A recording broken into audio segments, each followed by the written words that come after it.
O Maverick foi lançado no Brasil em 1973, mas essa história começou lá nos Estados Unidos no comecinho da década de 70. Hoje a gente vai falar de uma versão que nunca foi vendida por aqui, mas que tem muitas diferenças em relação ao nosso. É o Maverick Grabber.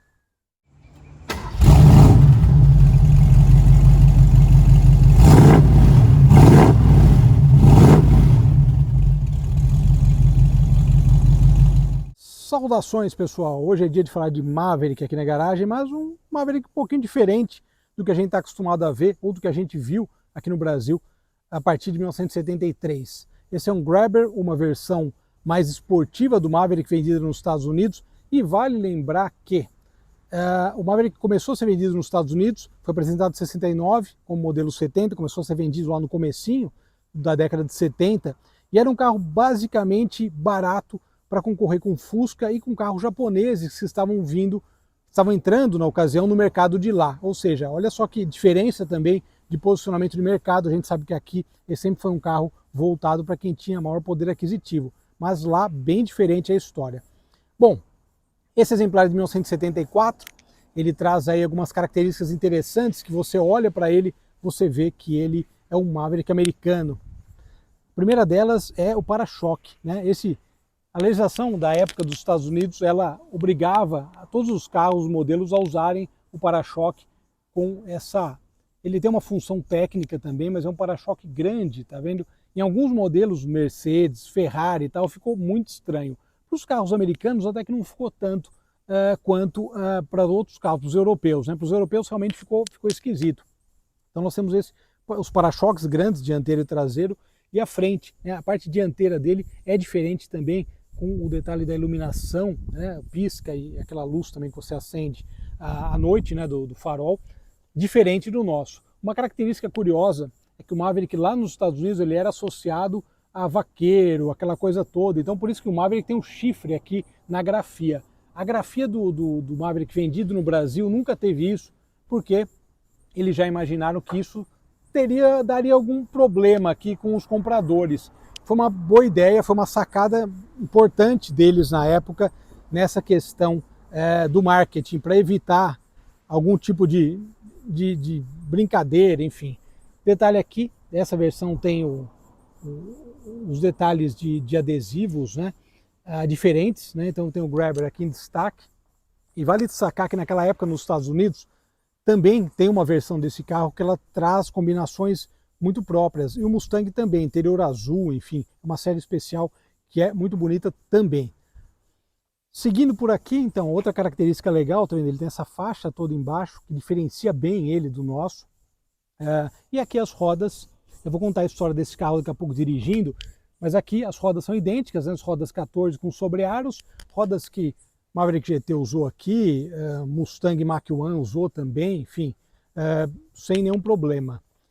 Detalhe interessante, eu vou falar daqui a pouco do interior, mas ó, retrovisor dos dois lados, uma coisa que curiosamente, né, aqui no Brasil não tivemos, ou seja, aqui a coisa foi diminuir um pouco, digamos, as opções, né?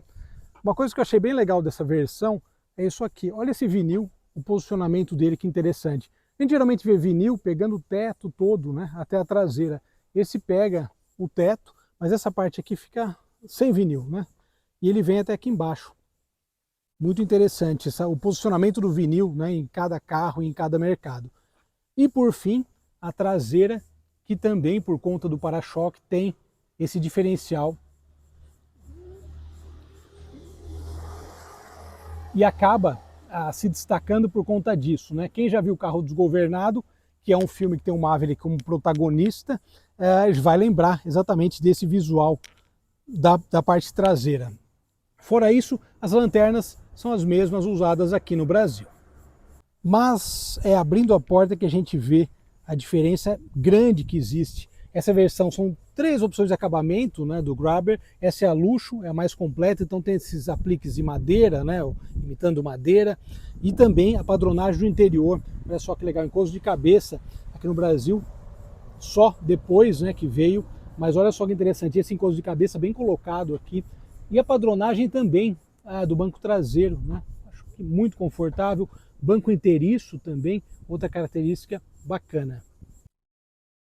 E aqui, internamente, também, ele tem algumas outras coisas. Por exemplo, nós temos o cinto de 3 pontos embaixo, ele tem sensores já, aqueles sensores sonoros, né, dos carros da época. Então você está com a porta aberta, ele toca o sensor, enfim, luz acesa toca sensor. Daqui nem precisa falar que nunca teve. Esse volante é bem parecido, né, com o nosso, né? Esse volante com um raio só, também típico de outros modelos da Ford, né? Às vezes mudava aqui em Lincoln e tal, e tinha esse mesmo desenho, o mesmo layout, como se diz. Esse carro traz a transmissão, câmbio automático no caso. Nós temos saída de ventilação aqui. Aqui no Brasil a gente teve aquele console, né? E aqui o detalhe do rádio chamando a atenção e o porta-luva aqui embaixo. Vale destacar então, novamente, o acabamento do carro é uma das coisas mais legais em relação ao nosso. E também vou aproveitar para indicar, esse carro pertence ao Paul Gregson. O Paul é um apaixonado por Maverick, conhece, tem vários, tem perua, a gente vai falar da perua da Souza Ramos em breve. Ó, o carro está até aqui, ó, na contracapa. E esse livro realmente eu recomendo, Universo Maverick, para entender tudo e saber tudo sobre modelos, versões, plataformas, tanto aqui no Brasil quanto lá fora. E aqui, para quem gosta de ver porta-mala, não é um porta-mala de Landau e Galaxy, como a gente mostrou recentemente. O step fica aqui na direita, né, ocupando um pedacinho, mas é um porta-malas razoável. E outra coisa que eu sempre comento nas matérias, essas instruções com o macaco, como manejar, como trocar pneu, são sempre muito legais de encontrar. E aqui, olha só que legal, isso é uma coisa que a gente sempre gosta de mostrar. Aqui tem umas notas de serviço daqui do Brasil e lá dos Estados Unidos ainda, de serviços que foram feitos, né? Enfim, serviços variados ao longo desses anos todos. Aqui é legal porque tem uma foto do Paul com o Joe, que era o proprietário do carro. Aqui ele estava usando rodas Krieger ainda, em 2007, essas fotos. Ele foi comprar o carro em 2011, né? Chegou aqui em 2012. Quer dizer, comprou em 2012, né? O carro chegou aqui em 2012, de dezembro de 2012. Olha só que legal. Depois já tinha colocado as originais. Olha só que interessante essa foto. Lá nos Estados Unidos, desse carro lá nos Estados Unidos, na concessionária. E aqui o manual do proprietário, o manual de serviço. É um verdadeiro tesouro, né, encontrar essas coisas. E aqui a gente tem, inclusive, olha só, os lacres do container que o carro veio em 2012. Isso que eu chamo de paixão pelo Maverick. E aqui existiam outras versões, 6 cilindros, por exemplo, mas esse aqui está usando o bom e velho 302 V8. E o diferencial dele para a versão, digamos, original, é que está usando um quadrijet, que é algo que fica realmente sensacional.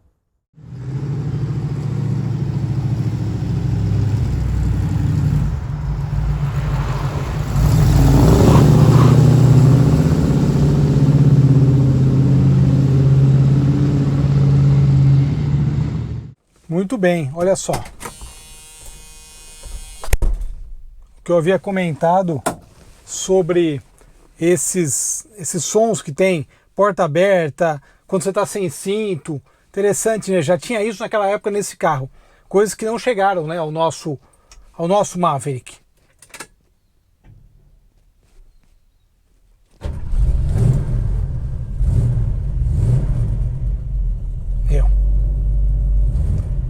Som de V8, uma das mais belas melodias já criadas pela humanidade. Que maravilha!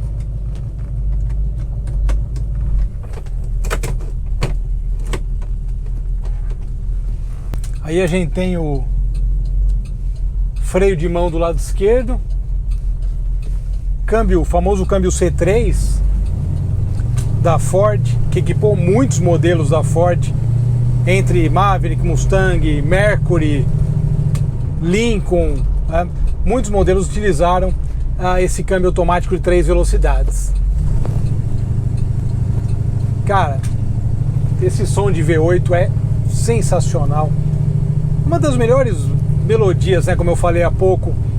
Eu acho incrível, cara, dá pra ficar ouvindo isso pra sempre, né? Muito bem, falando de Maverick, a história, primeiro Paul, gente finíssima, o livro que eu indiquei, também excelente, comprem esse livro que é muito bom, porque ele conhece muito de Maverick, tem aquela perua Souza Ramos, ele tem outros Mavericks também, tem o Instagram dele também, que está no começo do nosso vídeo. Ou seja, ele é uma pessoa realmente apaixonada pelo tema, e não só apaixonada, como alguém que entende muito do carro. Então vale a pena comprar o livro e conhecer.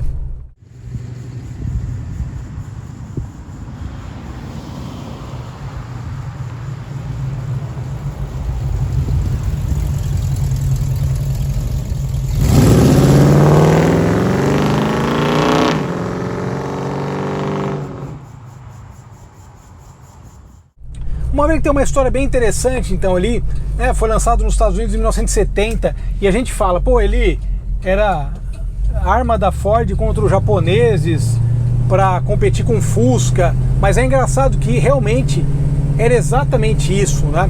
Ele é um carro que barato justamente para competir com esses carros. Essas buzinas são fantásticas também. Então a ideia original do Maverick foi essa. Depois, então, surgiu a versão Grabber, que era uma espécie de um GT vendido lá, ou seja, uma versão mais jovem, mais voltada para o público jovem, que trazia essas faixas, o vinil em carro esportivo. Ele estava falando justamente comigo, né? Sei que no Brasil é muito, né, do próprio mercado, né? Se bem que o Charger RT tinha vinil e era esportivo, então é interessante. Mas falando de Ford, né, essas diferenças de muitas vezes não ter determinadas coisas num lugar e ter no outro, né? Mas é legal porque essa versão então tinha 3 opções de acabamento. Essa é a versão luxo, tanto que tem essa imitação de madeira aqui na porta, que dá uma sobriedade, digamos, maior, né, para o carro. Mas combina também, conversa, né, com o estilo, mesmo um estilo mais jovem. Você vê, retrovisor do lado direito, coisas que não tinha aqui. Aqui, como sempre, a indústria fazendo adaptações e deixando, né, os carros muito mais... Uma pausa poética. Deixando os carros muito mais pobres, né, infelizmente. Mesmo o Maverick GT, era um carro caro pra caramba, né, aqui no Brasil, também a mesma questão de custar caro, enfim, e ser um carro sem muitas qualidades, né, no sentido de diferenciais, né, realmente. Lembra daquela matéria que eu falei do Opala SS, Charger RT e o Maverick GT? O Maverick é o mais espartano de todos e tal. Mas nos Estados Unidos ele tem uma história legal. A produção total do carro foi grande também. Eles tinham essa ligação com o vaqueiro, né? Como eu expliquei aqui no Brasil, por razões óbvias não funcionaria isso. E é um carro que tem realmente um conjunto muito legal. Esse aqui é um 7.4. Ele tem uma história bacana, porque às vezes aquelas fotos que eu mostrei, né, lá no início, o Joe, que era o dono desse carro, ele trabalhava na Ford em Michigan, e o Paul conhecia ele, né, inicialmente online, né, e depois pessoalmente.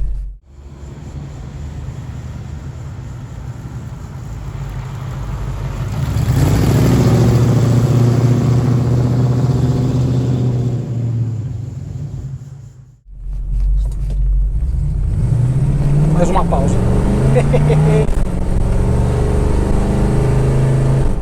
Bota o C3 para trabalhar.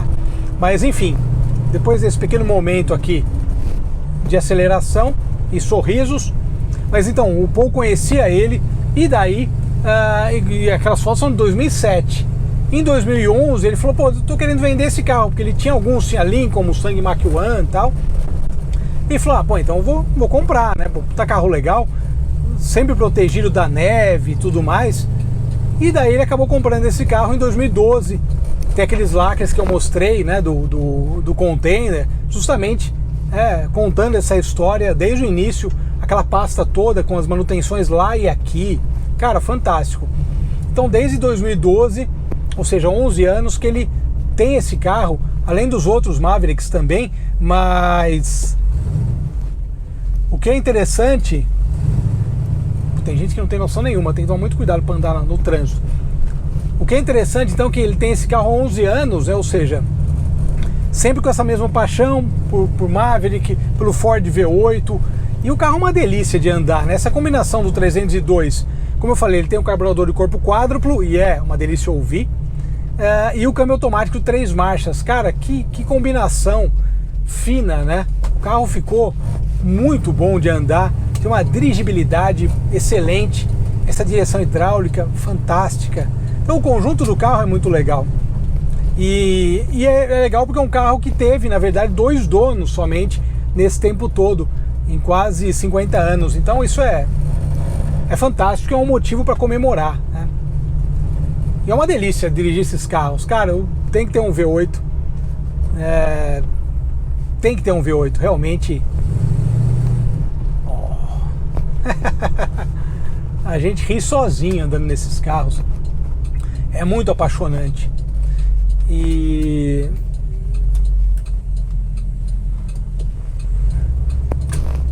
olá, que delícia. Sensacional. E é isso aí.